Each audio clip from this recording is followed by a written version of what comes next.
Kita semua pasti ingin bersih. Lingkungan yang bersih bukan hanya enak dilihat, tetapi baik juga untuk kesehatan kita. Tahu nggak, kalau di sekitar kita sebenarnya masih ada sampah-sampah yang sekilas tidak terlihat seperti sampah, tetapi sebenarnya menyimpan unsur yang berbahaya, baik bagi kesehatan kita maupun bagi lingkungan? Benda-benda elektronik yang sudah tidak terpakai seperti lampu TL, kipas angin, televisi, kulkas, hair dryer, komputer, radio, dan handphone bisa menjadi sampah yang berbahaya saat sudah tidak terpakai dan dibiarkan menumpuk. Sampah-sampah elektronik semacam ini disebut sebagai limbah elektronik atau electronic waste, yang disingkat e-waste. Kondisi saat ini, e-waste masih belum bisa dikelola dengan baik. Padahal, e-waste tidak bisa terurai secara alamiah dan harus ada penanganan secara khusus untuk pemusnahannya.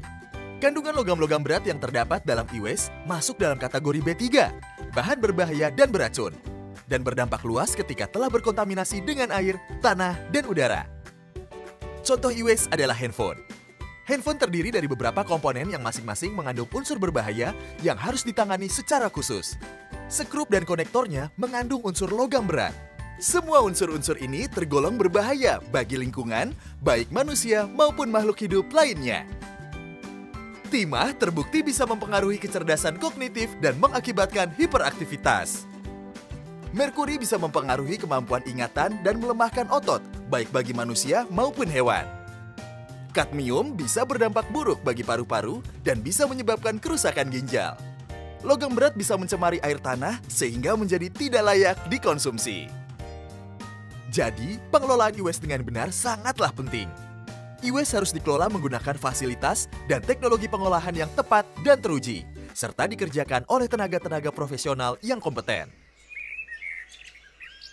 Hal ini juga sangat disadari oleh pemerintah Provinsi DKI Jakarta. Sebagai gambaran, data yang dirilis United Nations University bertajuk The Global E-Waste Monitor tahun 2014 menyebutkan bahwa setiap orang Indonesia rata-rata membuang e-waste sekitar 3 kg.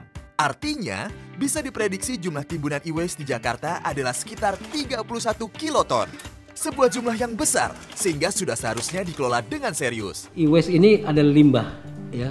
Apapun kalau disimpan di rumah, disimpan di gudang dan lain-lain, itu tetap menjadi limbah.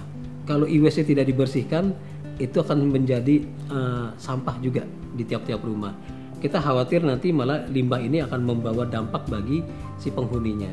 Misalnya kita tahu di dalam e-waste ini ada timbal, ada merkuri, ya, ada zat-zat yang lain yang justru bisa membahayakan mungkin dalam jangka waktu yang lama bagi si penghuninya. Kami saat ini sedang mengupayakan program melakukan pengumpulan terhadap limbah-limbah elektronik khususnya yang ada di rumah tangga. Tadi seperti handphone bekas, televisi, dan lain-lain yang kita akan lebih di treatment bagaimana terhadap limbah e-waste ini. Ada pertanyaan warga Jakarta kepada saya, kalau kami harus mengumpulkan e-waste ini kemana Pak? Kita harapkan nantinya mereka mau secara sadar mengumpulkan limbah elektronik ini. Salah satunya kami punya armada angkutan kebersihan yang bisa menjangkau di semua wilayah DKI Jakarta. Kami juga bekerjasama dengan PPLI membuka drop box di contohnya di Car Free Day di Tamrin Sudirman, ya kan? Atau kami juga menerima kiriman-kiriman e-waste ke kantor kami di Cililitan. Kita inginnya ke depan Jakarta menjadi kota yang manusiawi, Jakarta menjadi kota yang memberikan layanan publik kepada masyarakatnya dalam berbagai aspek, termasuk menghindari dari dampak e-waste.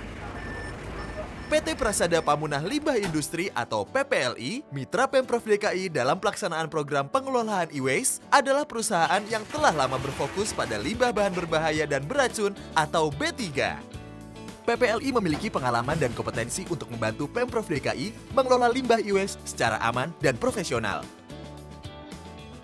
Pengolahan e-waste dilakukan melalui serangkaian proses kerja.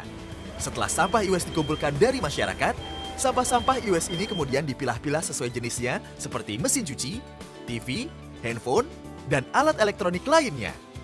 Setelah dipilah, e-waste kemudian dibongkar sampai komponen terkecilnya yang kemudian juga dikelompokkan sendiri-sendiri.